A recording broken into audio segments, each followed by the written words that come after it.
Architectural Artcast. In my opinion, two of the most beautiful cars ever made are the Alfa Romeo 8C and the Jaguar E-Type.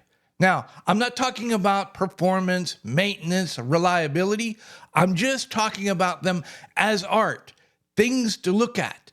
They are gorgeous. Special honorable mention, the Alfa Romeo 8C from the 30s. If I ever have more money than sense, and I like to think I have a lot of sense, but if I ever have more money than sense, I would own both cars. And I'd want to put a lot of miles on them. Outside of both cars being beautiful, they're just cool.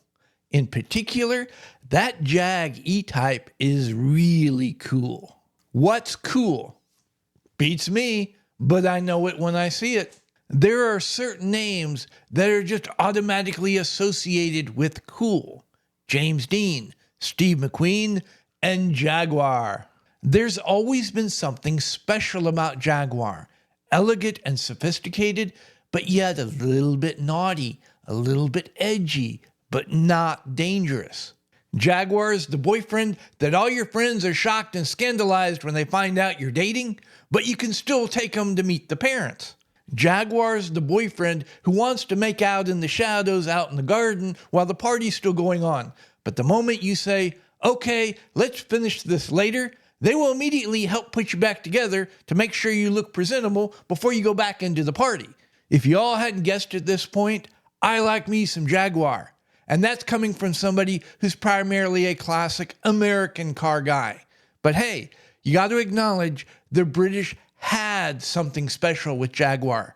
They were cool. Yep, I'm talking about the ad that just dropped that has everybody scratching their head and yelling, Jaguar, what in the blue blazes do you think you're doing? Call Me Chado just put out a video talking about this ad. Yes, I'm familiar with Paul Chado. Anybody involved with putting out Boot to the Head is all right in my book. And this video critiquing Monty Python's Flying Circus is really good. You should go check it out. Well, you should go check it out after you watch this video, like it, and subscribe to this channel. Paul Chado says, looking through the lens of a former network marketing executive, that he thinks Jaguar just put out this ad to be shocking. Now that everybody's eyeballs are on them, their next ad would be much more traditional. Mr. Chado has probably forgotten way more about marketing than I'll ever know. And he might very well be right. But I'm going to make the argument, regardless of what Jaguar does in the future, they done screwed up. I'm going to come at this from two perspectives. First, design and symbolism. As I keep saying on this channel over and over again, if you're going to mess around with symbolism, you better know what you're doing. Jaguar, jury's out on that one.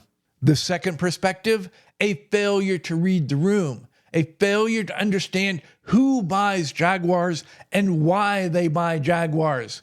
And this failure comes from Jaguar of all people. There are two things going on in this ad. There are two messages being sent simultaneously. There's the aesthetics, and then there's the people and what they're doing. I had images and everything. Was going to analyze art and fashion from the 60s to try to make my point.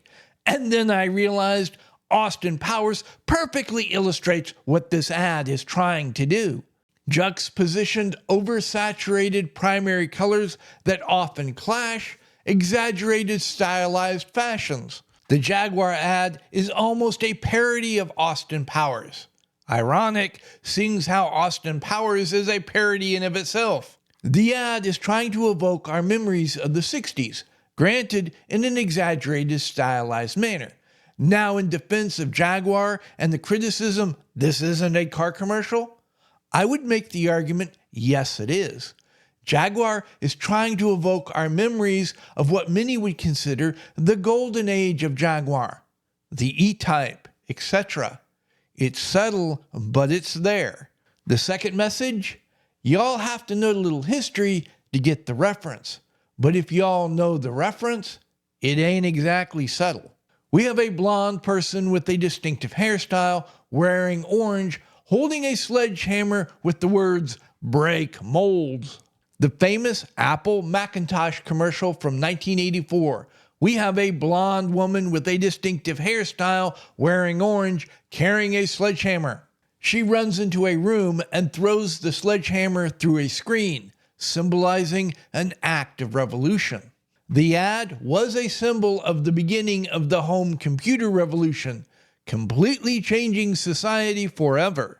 The ad is claiming that Jaguar is going to revolutionize the car industry just as Apple revolutionized the computer industry all those years ago. Again, in Jaguar's defense, so far, from a design perspective, I don't have a problem with the ad. This is a car commercial. It's trying to use symbolism to evoke our memories of classic Jaguar, while at the same time telling us innovation is coming.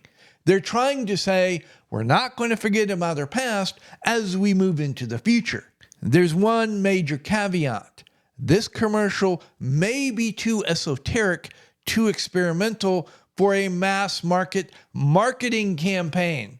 No, I'm not saying people aren't smart enough to figure it out, but this is a commercial, not an art house movie. The purpose of an ad is to convince people to purchase your product, not to get them to sit there for 30 minutes trying to figure out the meaning of life. Y'all know how I said that this commercial had two messages? Those are the two messages having to do with selling cars. There's a third message, a social message, and that's the message that's gotten everybody to sit up and take notice. I'm not going to talk directly about that message. Everybody knows what's going on, and there's not a whole lot I can add to that conversation. What I do want to talk about is that social message within the context of the symbolism that Jaguar has chosen to use in their efforts to sell that social message. Because, ironically, Jaguar's symbolism in this commercial actively undermines and discredits that social message. If Jaguar is going to explicitly reference the Apple commercial, specifically the blonde with the sledgehammer, we have to ask the question, why was the blonde carrying the sledgehammer in the Apple commercial? What was she going to break and why? The year the commercial came out, 1984, gives the game away. The commercial depicts a dystopian world where everybody is an amorphous, androgynous copy of everyone else. There is no individuality. The woman with the sledgehammer is the only individual, which is symbolized by her being the only one shown in color. But more importantly, she's the only one shown to have hair and boobs. She is the only one to be clearly feminine. All these androgynous copies are forced to sit in a room and watch a screen where they're being indoctrinated. It is a unique individual who comes in, breaks the screen, freeing everybody from the indoctrination. Jaguar directly references this message at the end of the ad when they put up the words, "Copy nothing." This message is directly undermined by the previous imagery. You have a group of amorphous, androgynous copies of each other. But Randy, all the different colors. Look at their skin. Look at their clothes. You remove color from the image, you will quickly see the differences are superficial. They're amorphous, androgynous copies of each other. There is no individuality. Some of the clothing in the Jaguar ad look eerily similar to the clothing in the Apple ad. The only difference? Saturated colors. It could be interpreted that the world of the Jaguar ad is the world of the Apple ad after the sledgehammer was thrown. As I said earlier, the blonde holding the sledgehammer symbolizes that it's going to be thrown again as another act of revolution, creating a whole new world. In the Apple ad, it is an individual who engages in the revolutionary act which transforms society. In the Jaguar ad, a random androgynous copy is going to engage in the revolutionary act. A reasonable interpretation is that we're going full circle back to the world depicted in the Apple ad. Regardless of what the words say, the symbolism of this ad is the rejection of individuality. The social messaging, in particular the rejection of individualism, is Jaguar's long-term problem. Why did Apple's ad become iconic, a legend in the marketing world? As I understand it, the original Macintosh was a complicated, finicky, delicate machine that broke easily. It wasn't easy to understand, and it had a steep learning curve. The Macintosh had a very specific niche potential customer, a customer that this ad was designed specifically to appeal to. This customer base saw themselves as unique individuals who are willing to take risks to be part of something new. Why does somebody want to buy a Jaguar, an Aston Martin, a Lotus, a Porsche, any of the high-end luxury sports cars?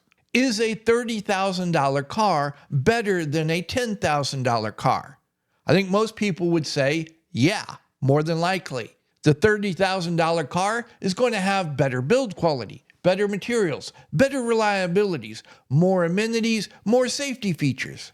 Is a $50,000 car better than a $30,000 car? Now we're getting into some iffy territory.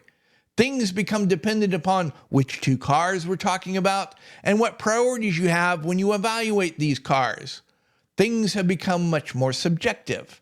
Is a $100,000 car better than a $30,000 car? No. More often than not, the $100,000 car is objectively worse than the $30,000 car. But the person buying a $100,000 car is playing a very different game. The car is no longer about transportation. It has become a statement about the individual, something that the individual wants to tell the world about themselves. This concept has been simplified over the years into the statement, "You're buying the badge." This is true, sort of. You're buying an image, people's perceptions of the type of person who would own that badge. I'm going to list off several names: Porsche, BMW, Rolls-Royce. And each time I said one of those names, you immediately had a mental image of the person who would own that type of car. With Porsche, I always think about the guy with the driving gloves, all hunkered down, trying to shave 2 or 3 seconds off of his next trip around the Nürburgring. BMW, that's the guy from middle management driving too fast, weaving in and out of the traffic during rush hour. Rolls-Royce, that's the wealthy old fogey being driven around by his chauffeur. The perception of Jaguar has always been different. As I said at the beginning of this video, they walk a fine line between cultured and elegant and edgy and a little naughty. They're what it is to be cool. Mix a Jaguar with a beautiful woman, and now we're talking coolness squared.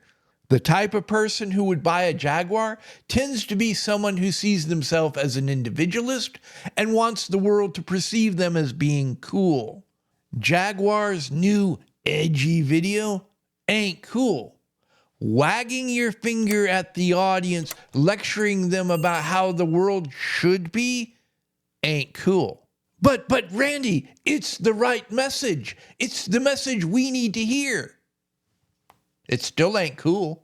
Congratulations, Jaguar. You've just become another scolding prude. But this time around, you're wagging your finger at your customers. One of the points of owning a Jaguar is to get the disapproval of the squares, the prudes, the scolds. Jaguar has just taken that cultured, sophisticated, edgy naughtiness and just ripped it up and threw it away. Uncool. Once you lose the perception of being cool, it's hard to get it back. It can be done though. If Paul Chatter was right, this was just clever marketing, and the next ad will be, "Hey folks, we were just kidding." That would help, but it wouldn't fix everything because Jaguar has a deeper problem. Jaguar, in their enthusiasm to jump into social issues, have just told their customers and potential customers who tend to be individualists that individualism is bad. They've told these individualists if they want to be good people, they have to become androgynous copies of everybody else. People who are individualists are going to find that message abhorrent and repugnant, almost at an instinctual subconscious level. To further reinforce this idea, Jaguar has taken the imagery that for a century has defined their cars as being for cool individuals and replacing it with a bland, generic, nondescript logo. The long and short of it, Jaguar just told their customers they can go pound sand. And one thing history's taught us, when you tell customers to get out, they leave. More often than not, they don't even bother to say goodbye when they go. Speaking of which, that Alfa Romeo from the 30s is starting to look a whole lot better. At any rate, I hope I've given you all something to think about, and until next time, y'all be safe. If y'all are still here, I really appreciate it. Thank you very much. While you're at it, why don't you like this video, subscribe to the channel, click that notification bell. You can hear me yammer on about something else next time. Please like and subscribe. Please leave a comment.